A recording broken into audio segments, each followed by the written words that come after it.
What I'm saying is I have seen no evidence nor any legal opinion, nor have I seen Twitter say that they believe they could have a policy that says we do not allow, for example, Jews on Twitter, and that would be legal. So They could, yeah. let's try and bring it to the real world. Okay. The way you're describing it would be that McDonald's says, no, Jews are allowed in the store. We just refuse to sell them cheeseburgers. In this debate, David Pakman educates Temple on free speech, breaking down whether Twitter is actually banning people based on identity or if it's just moderating content like any other platform. Temple really pushes the idea that Twitter somehow admitted in court that they could ban people based on protecting classes, but David Pakman just isn't letting that BS slide. He lays out the actual legal reality, and you can tell Tim Pool starts to backtrack a bit. It's honestly kind of funny watching him go from confident to like just siding with Pacman on a lot of things and just going back and forth really quickly. So make sure to stick around till the end to see how David Pacman educates Tim Pool over free speech. You see what I mean? The point of Twitter I'm not is sure that that's the right analogy. So let's check it out. Twitter is a platform where you can express your thoughts. Okay. You can go on and you can. Otherwise, what are you really doing? Nothing. Like there's literally that's all Twitter does. Twitter has a First Amendment and Section 230 argument where they say whatever it is you say, we can remove it for any reason. And the judge asked, "Are you saying you could remove someone even if it would be discriminatory based on religion or gender?" And the response from Twitter's lawyers was yes. Right. So that I think you're misunderstanding that testimony. And there's a page that follows it, or a sequence that follows it, that I think is very illuminating. I'll just give an example, and maybe the analogy will allow us to move forward on this. Imagine that Twitter wants to. I mean, let's just take the one from we were talking about earlier. Twitter wants to enforce a ban on anti-Semitic content. Okay, let's imagine that that's something Twitter decided they were going to do. Anti-Semitic content on Twitter is not equally balanced between men and women.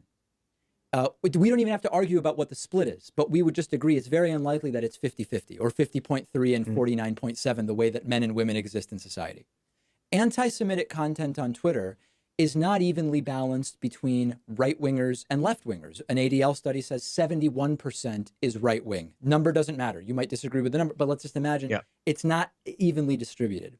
What Twitter is asserting is, if indeed 71% of anti-Semitic content comes from right-wingers, we are going to be disproportionately removing the content of and banning conservatives or right-wingers or whatever term you want to use.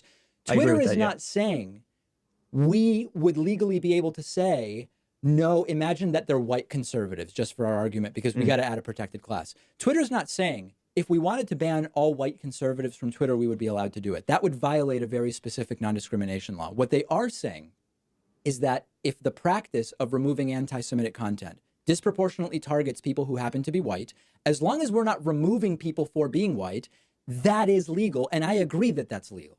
That's a really interesting, that's a good point. That's a really good point. What we're seeing now, I think, with the digital space is that we've actually got a distinction between people as thoughts and the thoughts related to certain characteristics and identities and the individual themselves and their identity. Because I think by your explanation, and again, I think it's a good point, Twitter couldn't actually ban someone for being gay because they're banning the speech specifically, right? No, like if someone, so I'll put it this way: if someone was gay and made a post talking about the things they do as a gay person, Twitter could ban them. Temple's really pushing the whole idea that Twitter admitted in court that they could ban people based on protected classes, but David Pakman just isn't letting that slide easily. Tim frames it like Twitter could just kick people off for being Jewish or Muslim, which, come on, that doesn't even make sense legally. David Pakman just really breaks it down, showing that Twitter's actually removing specific content, not just people for their identity. If a ban disproportionately affects a certain group, that doesn't mean Twitter is targeting them. It's just enforcing a rule that happens to impact them more. Tim actually gives Pacman credit at one point, saying it's a solid argument, but you can tell he's still trying to find a loophole. He shifts the argument to whether Twitter could actually ban people for discussing identity-related topics, which, sure, like, it is an interesting topic, but it's not the same thing as outright discrimination. Pacman's explanation makes it really clear. Twitter is just not banning people for who they are. They're banning for what's being said by these people, and there's a big legal difference there. Twitter has actually publicly stated that while they moderate speech, they do not remove accounts based on protected characters like race, religion, or gender. Right? Well, I mean, I guess if they had a policy that said what, that you can't talk about gay things, I don't know. No, I mean, I'm saying like from a legal standpoint, based on the First Amendment argument that Twitter's under no obligation to support the speech of anyone else, right? I guess so. If you're saying so let's Twitter does have a policy that bans hate speech, which means because, like you said, it's predominantly coming from one side, they predominantly get banned. Yeah. And we're speaking hypothetically because I don't know the numbers, but for the sake, it's again, I think it's a good point. It's something I hadn't realized. There is going to be a distinction between the individual's identity and the ideas. The ideas don't have an identity. Right. So are you agreeing that you asserting that Twitter claims they can ban people on the basis of protected classes was not an accurate reading? I think you're correct, but I do want to clarify. I think what we're actually seeing is that there are certain ideas associated with identity politics. Yes. And that Twitter has the ability to remove ideas around certain groups that are specific to that group. For instance, I agree. Right. So this is a really great distinction. This is fantastic. Twitter's not going to say, hey, you're Muslim, you're gone. Like, let's say a Muslim guy says, I'd like to order pizza. And they say, ha, you're Muslim, you're banned. What they're actually saying is the ideas associated with the Quran, that verse in particular, we're going to remove. Okay. Right. And it will disproportionately impact people who are Muslim. Right. Yeah. I think there's another important distinction here, which is whether this is being done algorithmically and people are being caught up in false positives versus whether Twitter is saying as a policy, we are going to proactively remove Quran verses that relate to pizza or whatever example you had. I mean, I think that's an issue because when you go back to Twitter said, we have to be careful about algorithmically removing white nationalist content because, like you said, a lot of Trumpists use similar language, and we're going to end up removing Trumpists who, I mean, I guess aren't white supremacists. I guess maybe if they're using the language, maybe they are. I don't know. They expressed a concern about that. That is an algorithmic false positive. And this is where Tim Pool starts really backpedaling hard, basically admitting that his original claim about Twitter banning people based on protected characteristics wasn't actually accurate. David Pakman just keeps pressing him on it, and Tim kinda shifts gears here, now saying that the issue is really about Twitter banning certain ideas rather than people themselves. That's a huge difference, and it's what Pakman has been saying from the start. Then Tim throws out this weird hypothetical scenario about banning Muslim users for ordering pizza. Like, what?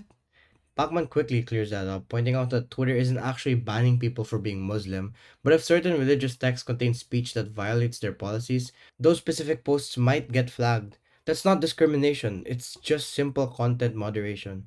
Pakman also brings up how Twitter basically just admitted in 2019 that their algorithms sometimes flag conservatives more often because of how certain political rhetoric overlaps with hate speech. There's an important distinction here. It's not that Twitter is targeting conservatives, it's just that some of the language used up gets caught up in their system. Tim just kinda acknowledges this, but still tries to frame it like Twitter's doing it on purpose. Twitter has acknowledged in a 2019 transparency report that their automated moderation disproportionately affects conservative accounts due to their flagging patterns. So I think the argument made by the Twitter employee was that a lot of white nationalists will use like the Pepe meme as well, and they'll do like the OK hand sign. Mm-hmm. But a lot of Trump supporters will use similar, like, I think MAGA is the easiest way to put it. You absolutely are going to have white nationalists saying MAGA. Sure. And then if the algorithm detects that overwhelmingly people who talk about these issues also have this hashtag, it will start grabbing innocent people, right? That would be interesting. I think the more relevant example is the opposite, though, because so many people use MAGA that it's very hard to imagine that Twitter would execute a policy of banning anyone who says MAGA and it'll accidentally wrap up some white nationalists. I think a better example, Tim, and tell me if you disagree, would be that there would be some kind of phraseology that it's mostly white nationalists using, which some Trumpists that are not white nationalists might use, and it's the Trumpists who would accidentally get banned, because what you're describing would be a policy that would actually be targeting Trumpists that would accidentally impact white nationalists. Twitter's saying it would be the opposite. Oh, I see. Well, it was I think it was it James Woods maybe, who posted the Christchurch Pepe Clown World thing? I'm not sure. I don't follow him. James Woods found himself using, an overt white nationalist meme, and I don't think he knew what it was. So, I think that probably is a good example. They would have been like, get him out of there. But it's, some of these things, I don't know. you have an argument on the left of whether or not the OK hand sign is actually like a white supremacist hand sign. Right, but And that's not the relevant argument when it comes to the legality of what Twitter's asserting it can do, which I think is the more important thing. I mean, yeah, the left can debate, the right can debate whether referring to money as shekels is implicitly anti-Semitic or not. The left can debate whether the hand sign is or is not. But the more important thing to me is I want to make sure that we're not putting out false information about what Twitter is asserting they could legally do. No, I think you did a good job when we kind of clarified that. I think a lot of these debates come down to perspective, right? I'm looking at a 6, you're looking at a 9, but I will say, I think it's fair to say what we've kind of concluded is that Twitter isn't banning someone for being a thing; they're banning for ideas pertaining to a thing, right? That's based on the testimony you sent me that I read. That's my interpretation. I think you're right. Yeah. So after all this back and forth, even Tim Pool agrees with David Pakman here. Twitter isn't banning people for who they are, but for what they post. Pakman just stayed consistent throughout the debate, making sure that it doesn't just spiral into speculation about what Twitter might be doing, but instead focuses on what they're actually asserting they have the right to do. At the end of the day, this all comes down to how content moderation works. If certain groups are impacted more, is that because of bias, or is that just how the algorithm catches patterns? That's really the bigger question here. Both of them seem to land on the same conclusion, and that's that Twitter's policy isn't about banning identities, but rather the ideas associated with them. Either way, it's clear that these platforms have way more power over speech than most people realize, and debates like this show how tricky it is to draw the line. Anyways, if you enjoyed the video, make sure to leave a like and subscribe, and don't forget to comment your thoughts down below.